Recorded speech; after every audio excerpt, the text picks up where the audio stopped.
My daughter's not answering the phone. Deborah Gann, a mother in desperation. In my heart, I knew Katie was dead. I knew it.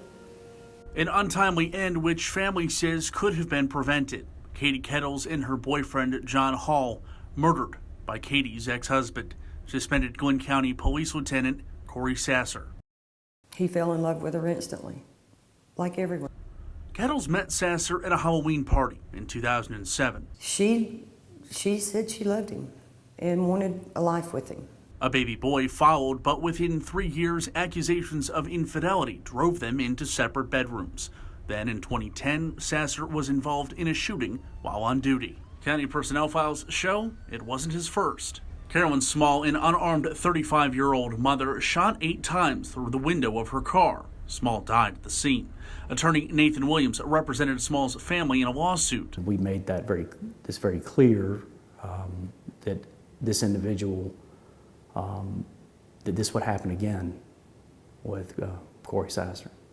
Sasser and another officer were cleared of wrongdoing by the district attorney in Glynn County. The civil lawsuit was later dismissed.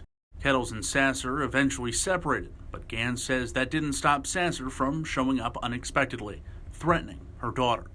Katie made the comment that the Glynn County Police Department will do nothing until someone leaves here out of a body bag.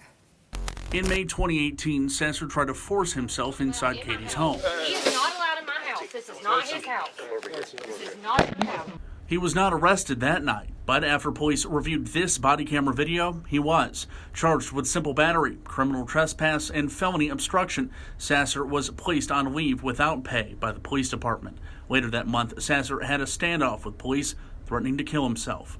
An On Your Side interview with Glynn County Police Chief John Powell from that day. We were able to talk to Corey, and then working together, I think, led to a peaceful resolution. But within a month, the nightmare ending Katie predicted became a reality. That was the worst nightmare of my life. Sasser tracked down where Kettles and Hall were staying. Around 9:30 p.m. June 28th, calls of shots fired. I hear a lot of shots fired in my backyard. Kettles had been shot in the back of the head, Hall in the chest.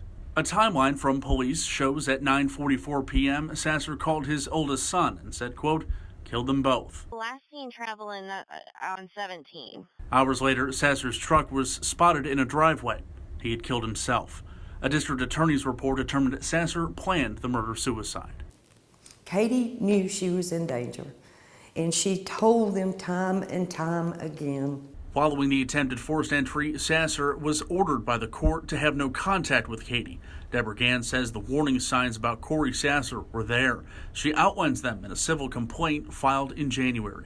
She wants to hold the department responsible, believing more could have been done following that attempted forced entry. Read that complaint and take notice of it and think, how would I have felt if this was my daughter or my son or my granddaughter or my grandson? And if that doesn't change your perspective, then frankly, no, nothing can. Williams is now representing Gann and her grandson in the suit against police. The On Your Side team reached out to Glynn County PD.